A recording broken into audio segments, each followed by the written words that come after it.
Welcome to Next in Tech, an S&P Global Market Intelligence podcast where the world of emerging tech lives. I'm your host, Eric Hanselman, Chief Analyst for Industry and Company Data at S&P Global Market Intelligence. And today, we're going to be talking about stablecoins, a very hot topic. And with us to discuss them are Jordan McKee, Nathan Stovall, and Sampath Sharma. Welcome back to the podcast, all of you. Thanks, Eric. Yeah, thanks, Eric. Great to be back on your show. Thanks for having me. It is great to have you all here, especially with something that is, I guess, as interesting and complex as getting back into the world of cryptocurrency. Some might have said that we were far beyond crypto, although it looks like we're right back in it in a number of different and interesting ways. But I guess before we get too far down the road, can you give us a little background in terms of what are we really talking about? What is stablecoins, and why are they suddenly much more relevant today? Yeah, I can take a stab at that, Eric. I think you're right. Stablecoins is definitely a hot topic, and just to offer up a basic rudimentary definition of what stablecoins are. Stablecoins are essentially digital tokens designed to maintain a stable value. They typically peg to an underlying fiat currency. There are also other forms of stablecoins such as crypto collateralized stablecoins and algorithmic stablecoins. But the world is currently excited about fiat collateralized stablecoins, the likes of USDC, whose value derives from an underlying fiat currency. But the reason for for all this excitement around stablecoins is that there is essentially a broad acknowledgement or consensus, across the industry that stablecoins are perhaps the first blockchain application to solve real economic needs, business needs at scale. And there is also growing regulatory clarity coming from large economies around the world. US, Europe, Singapore, Hong Kong, just to name a few markets.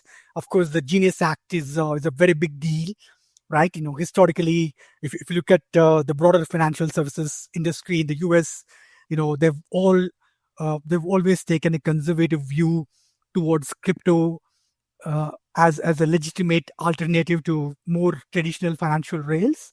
And to be fair, that position has probably served both banks and payments companies well, and prevented them from making low ROI investments. But with the Genius Act, most players are right now, revising their position because there is a clear regulatory framework and some sense of guaranteed redemption value. And the stablecoin data, if you look at it, it's quite staggering. Today there are like about close to $300 billion in stablecoin circulation. And according to several third-party estimates, there are trillions of dollars worth of stablecoin transactions happening on-chain every year. But I must also caution that most of the stablecoin transactions are still executed by traders, hedge funds, and market makers. And if you look at the genuine payment activity, flows excluding the investment flows, payment transactions are probably less than $100 billion per annum. But what is important is that value is growing very fast. And as is always the case, venture capital investors are super enthusiastic about stablecoins and are heavily backing stablecoin native startups. Thanks to regulatory clarity, new entrants are coming in droves, and existing players like Visa and Stripe are anchoring their growth strategies around stablecoins. Right now, everyone needs a stablecoin strategy. So this is suddenly a situation, well, I guess one, to your point, getting to a situation in which we have some regulatory clarity has certainly opened the door, but it is now the new hot topic. Everybody's got to have a stable coin, right?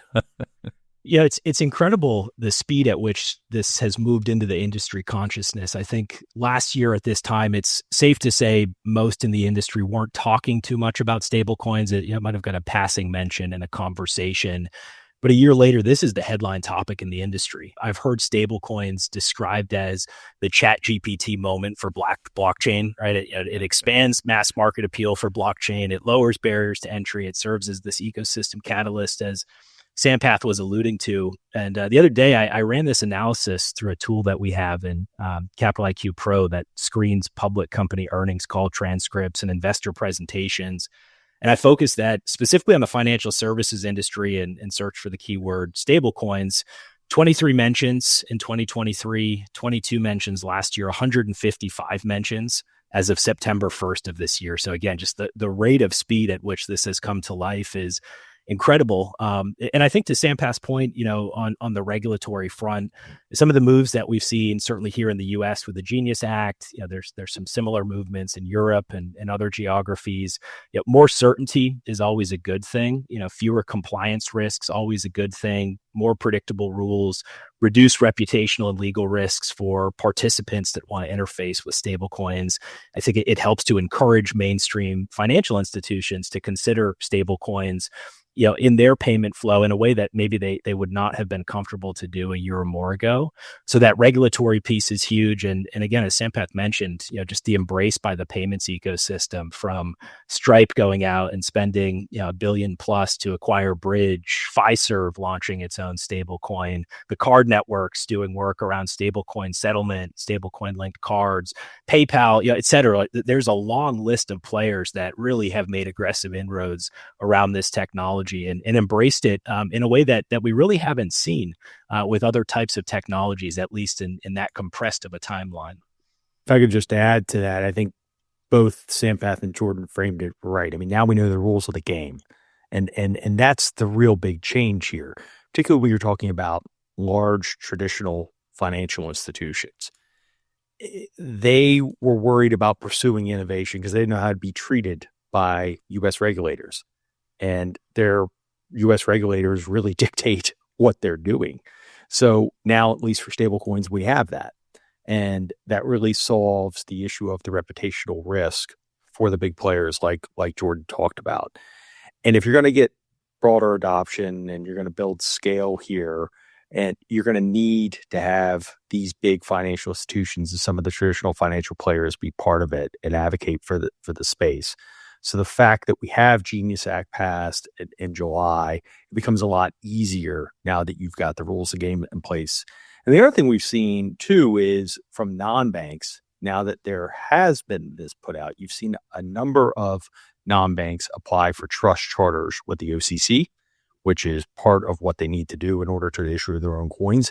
And we've seen a flurry of those in recent months. So as Jordan said, I mean, the speed at which we've seen folks react to this is pretty unparalleled when you talk about new innovation and technological advancement with traditional financial institutions. And it sounds like the floodgates have been opened. Yes. Yes. Well, and there's nothing like a fashion of the moment to have it be the a la mode piece of what venture environments are also looking for. So, and there are a lot of venture dollars that start chasing all this. It then, of course, becomes you have to have a stable coin as part of your go-to-market and your expectation about what you're delivering. I guess that brings us to the question of, what are people delivering? And where are stablecoins finding application? What are they being used for? Yeah, I can take a stab at that too. So, I think the biggest utility right now is in cross-border payments. B2B payments is probably the most popular use case, simply because there is this, argument that stablecoins offer speed and cost advantages, especially over weekends and in hard-to-reach markets. Like, I was talking to someone recently, and so they said that if someone needs $1 million in Mexico City tomorrow, that may not be feasible through the correspondent banking network, right? But with Circle dollars, it is doable, right? So B2B payments certainly the most popular use case we keep hearing about. And we're also seeing corporate treasury management as another area of growing interest. Many global firms, around the world operate across multiple jurisdictions and currencies, right? They all hold balances in, funds in exotic or volatile currencies. And using stable coins, these businesses can move capital more efficiently, reduce FX exposure, and simplify their intra-group liquidity flows. So that's where stablecoins have a great application. And we're also seeing a lot of companies talk about so-called stablecoin sandwich model, which basically involves converting fiat to stablecoin for the cross-border transit, and then converting it back to fiat for the last mile delivery, and helping reduce FX spreads and improve transparency. Whether or not this model provides material savings, significant savings, really depends heavily on a company's volume and FX risk profile. Outside these use cases, we're also hearing about P2P remittances becoming popular in certain corridors, such as US to Mexico, where stablecoin transfers seeming to be gaining adoption. And one thing I want to note here is, in most cases, whether it is B2B or P2P, the last mile delivery, stable coins have to be ultimately off ramped, meaning that people want to ultimately cash out and access the value in fiat currency, right? So, but we're also hearing reports that in certain markets, especially places like Brazil and other emerging markets, people are not only looking to get paid in Tether, but they also want to hold on to Tether balances. So they don't want to off ramp at all. They don't want to convert to Brazilian real, because holding dollars, even if they are in tokenized forms, is more stable than holding the local domestic fiat currency. Interesting. So it's not just the sort of the tasty sandwich of getting in, getting out, which again, if you think about what we've thought traditionally about cryptocurrencies, that was really sort of the expectation, and then people went off and started investing in them and holding them, and now, in fact, I think the advantage you're identifying there is if you do have a local currency that has some level of instability, that could be an avenue to actually hold. But it sounds like, again, for most of the B2B usage, that really is looking more as a transaction medium. And interesting, as you're pointing out, if you do have foreign exchange risk, that is one way to just shorten the amount of time that you're holding whatever that risk level is from the foreign exchange process. So it sounds like a number of benefits on that front. I think, overall, just the cross-border use case with stable coins is really powerful. And it's powerful because there's just a tremendous amount of pain that has traditionally existed in cross-border money movement. It's slow, it's fragmented, it's expensive, right? There's a lot of mouths to feed in that value chain. It's incredibly complex. It's limited to banking hours. Stable coins come into the picture. They make money movement faster, cheaper, more global. So there's a real value proposition there. And as Sampath said, I really like the treasury management use case for corporates, where you think about like a cash management scenario where you've got a multinational that's facing a tremendous amount of friction managing liquidity across dozens of currencies and a whole slew of different banking partners. Stablecoins can be used to settle obligations globally, right? They're reducing reliance on very vast corresponding banking networks, and that creates real tangible business outcomes and business value. And I thought the off-ramp piece was interesting as well. That's one of the reasons why the card networks are so excited about stablecoins and really leaning in here in a big way. Their hope is in markets where cards have been underpenetrated, emerging markets. If stablecoins are used as sort of this remittance medium, the hope for Visa or MasterCard is that a stablecoin linked card becomes the off-ramp, and that serves as a driver to expand card penetration in various markets where it's been challenging to do so. So that's sort of an interesting dynamic at play. But I'd be remiss if I didn't mention that still today the primary use case for stablecoins is in the crypto ecosystem. We hear estimates like 90+% of stablecoin volume today is indexed back to stablecoin exchanges, where stablecoins are kind of like the dollar of crypto, if you will. A trader is parking their assets in stablecoins. They're moving stablecoins between exchanges, maybe hedging volatility, et cetera. So that is where the action is today. But I think beyond that is where the real opportunity exists, and that cross-border piece is a big part of it. You mentioned the potential reduction in reliance on banking partners. Nathan, what are you seeing in terms of banking reaction? Because this this starts to disintermediate the bank, or potentially disintermediate some of the banking industry around this. It certainly could. And, the quick settlement and the cross-border piece, as Jordan said, is the one where it really could attract dollars. And one more I'll add is that while the Genius Act didn't permit stablecoin issuers to offer yield, they can also offer rewards. So if you're paying somebody $2 when they park $100 in a stablecoin, is that a 2% yield? Kind of sounds like it to me. So it's a reward. It's a reward. It's a reward. Well, and the reason why I think that's really important is that the banking industry saw their deposits, U.S. banking industry saw their deposits decline by 2% in 22. And during that period, you saw the Fed raise rates aggressively. And the rate that banks were paying collectively on their deposits versus what you could get in the money markets or treasury markets, that spread was the widest we've ever seen. It was about 4%.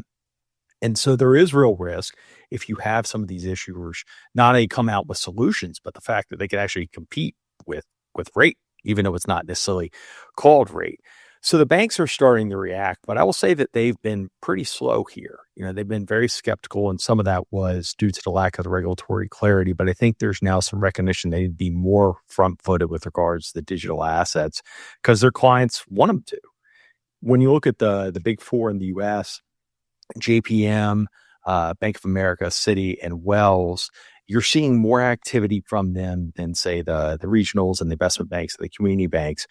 But even there's some bifurcation. I mean, JPM and Citi are moving a little bit more quickly. They're transacting digital assets for clients, but in a limited way. While you had Jamie show a lot of public skepticism about Bitcoin over the years, they've probably been at the forefront of blockchain-based solutions for commercial clients. They're transacting a couple $1 billion a day through their own private blockchain. And that sounds like a big number, but when you think about trillions of dollars a day in payments, it's not that big of a number. Citi has token services, which is live in 4 markets, and they've got a few $1 billion of transactions a day too, but it's early days. And as Jordan said, you hear a lot of banks talk about this and are being asked a ton about it in earnings calls. And the regulatory community has shown support from it, from the OCC and FDIC. So I think we'll see more development there. But I mentioned bifurcation. Wells and B of A have talked less about this, and they're huge players here. So, I mean, it sort of shows that they're not really at the front end of this, but it might be likely that they're fast followers rather than those that are leaders. But I think more to come. And right now, everybody in U.S. bank landscape is pencils down on trying to figure out how to kind of get in the game and not risk losing their customers. And is this something, Jordan, you're talking about, cards as that off-ramp kind of piece as an issuing bank? Is that a play for them? I mean, that doesn't seem like that really integrates with a lot of their core business, but, because that's really the card, overarching card arms that are probably doing more of that. But it seems like at least one piece for them. It potentially could be, as you think about the trend around banking as a service and these partner banks interfacing with fintechs to provide them with basically regulated accounts to launch card products. You could see more leaning into stablecoin linked cards as part of that banking as a service strategy. But I think, the overall opportunity, if I take a step back, for a financial institution is really, to think about stablecoins just as another payment rail. And I often hear Sampath, sort of emphasize the fact that we're living in a multi-rail world, and you should think about stablecoins as potentially a complementary or an adjacent rail to any of the other rails that you're using as an institution. Maybe it's Swift, ACH, FedNow, et cetera. And really important to then kind of look at stablecoins, through the lens of use cases, things that we've been talking about, right? Cross-border trade and remittances, on-demand liquidity for corporates, et cetera. Those are sort of the lower hanging fruit, if you will. And so if I tie that back to Nathan's comments, I think now is really the time for any institution to start to ramp up education internally to see where you have use cases that align with your customer base and your customers' needs. And then from there to start to ideate on, okay, how do we want to fit into this value chain? Are we an on and off ramp provider? Maybe we're going to be an issuer. Maybe we're going to be a custodian. And then from there, you start to look at your infrastructure. What do we need to do to plug into this ecosystem? Probably a lot of work around things like AML and KYC processes. But I would really simplify this down as much as possible to stablecoins just being a new payment rail that can add new sources of value for your customers. And then from there, you start to see the points of connectivity where it might make sense to make more aggressive or pointed inroads. Basically treat it as one more path, and like any of your other rails, you've got to do all of the same regulatory and management pieces associated with it. This gives you one more option. That's exactly right. So what challenges present themselves? I mean, hey, stable coins in the crypto environment, what could go wrong? It seems like there are a bunch of things, certainly now that we've got some regulatory clarity, we've cleared up a lot of that, but what other hurdles is the environment facing at this point in terms of broader adoption? Yeah, no shortage of hurdles. A few that come to mind for me, maybe one of the biggest, right? Trust and education. I think stable coins still have a user education, a user experience hurdle to cross for both business and consumer users, maybe more so for consumers. And I wouldn't underestimate the power of inertia and the relationship that consumers have with traditional ways of moving money. It's not an insignificant challenge. I think about the transition to contactless payments here in the US. I mean, that isn't even a new payment method. It's just a new payment interface or payment modality. And that's been a 2-decade plus journey to really get that to a point of meaningful penetration in this market. And so when we think about stable coins and sort of where they're at in that education journey, we actually have a consumer survey out in the field at the moment. And I just pulled some of the interim data, but take this with a grain of salt. But it sort of alludes to the fact that there's a ways to go here. So 16% of consumers today tell us they've heard of stable coins, not even necessarily familiar, just have heard of stable coins. Wow. Yeah, right. So a big hill to climb still, just on the general visibility front. Once we provided a definition, 34% tell us that they find stablecoins very appealing as a method of payment or for transferring money. So, okay, a bit better, but still a ways to go. But then when we probe on the top concerns that they have about stablecoins after sort of understanding what they are, top 3, fraud and scams, safety of my money, and privacy. So again, not insignificant challenges when it comes to education and trust building. It's very important for the ecosystem to educate as much as possible around this and to remove many of the concerns, whether they're valid or not, from the things that are really kind of jumping around in consumers' minds. Beyond that, it's a lot of the things we've talked about, right? I mean, there's still regulatory fragmentation. I think jurisdictions vary widely in terms of how they're recognizing stable coins. And so as an issuer, you're sort of navigating these very different licensing regimes. You've got some markets where central banks are concerned that stable coins could undermine monetary policy. And so that in and of itself is a barrier. We talked a little bit about, the on and off ramp liquidity. And especially for cross-border payments, again, not an insignificant challenge. Those stable coins in many scenarios are going to need to be converted to and from fiat at both ends of the equation. So that in and of itself requires a tremendous dependence on local partners in the markets that those stable coins are moving to and from.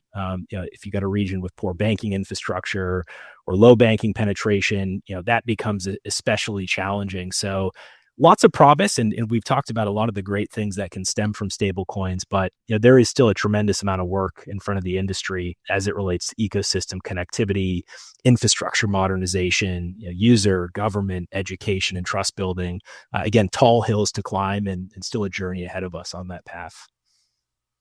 Yeah, so I totally agree with Jordan, and I would like to just add to what Jordan said about challenges, and it's also important to understand there are quite a few challenges faced by banks from the technology standpoint, as well as from operational standpoint, right? So if you think about legacy bank systems, they all come with plenty of challenges, plenty of constraints, right? So for example, all core banking ledgers are typically limited to 2 decimal places, which is fine for dollars and cents. But if you look at something like USDC stablecoins, you require 6 decimal precision. So with legacy ledgers, you cannot, if you're a bank, you cannot support stablecoin payments. And legacy banking systems also struggle with the scale and 24/7 availability that real-time payments demand, right? Therefore, banks must obviously think about either building solutions that help them overcome these challenges, close these gaps, right? Or they can probably look out and source solutions from third-party banking providers, banking technology providers that offer things like digital ledgers, parallel cores that make it possible for banks to support stable coins without having to rip out or upgrade legacy core banking systems in entirety, right? And another massive challenge for banks when it comes to offering stablecoin services is how do you take care of custody risk, right? Now, for a lot of banks to natively support stablecoins, they would have to think about managing wallets, private keys, blockchain transfers, and all of this come with compliance and security headache.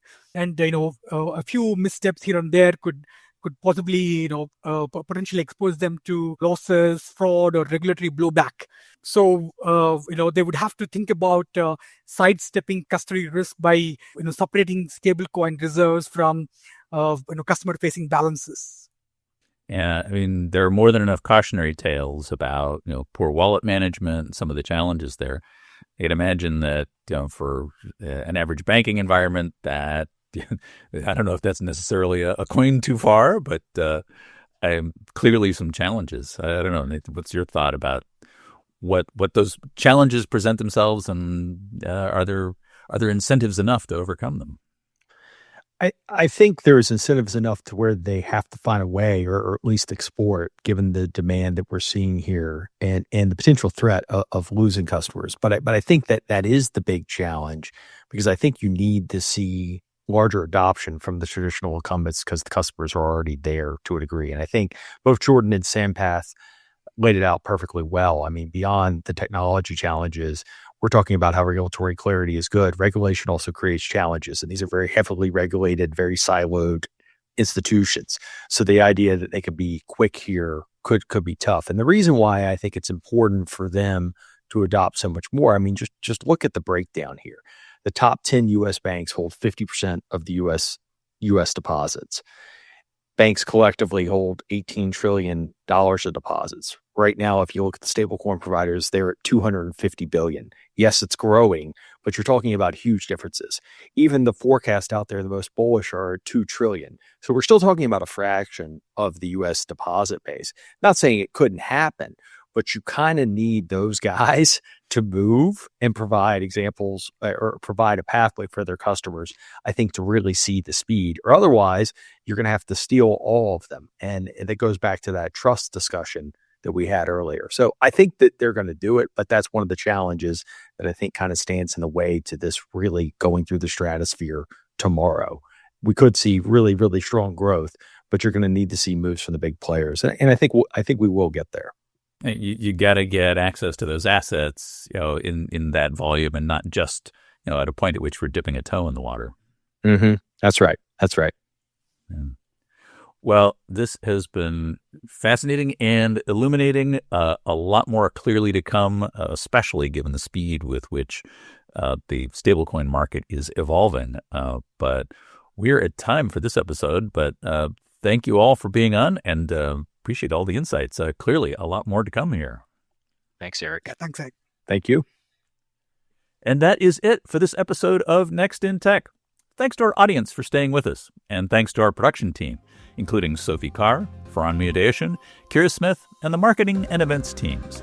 I hope you'll join us for our next episode, where we're going to be delving into an even more, controversial topic of figuring out whether or not this AI business is really a boom, and what's going on in some of the backgrounds there. Melissa Odo is going to be back, and hopefully we'll get a view, at least some positions as to where that fits. We'll hope you'll join us then, because there is always something next in tech.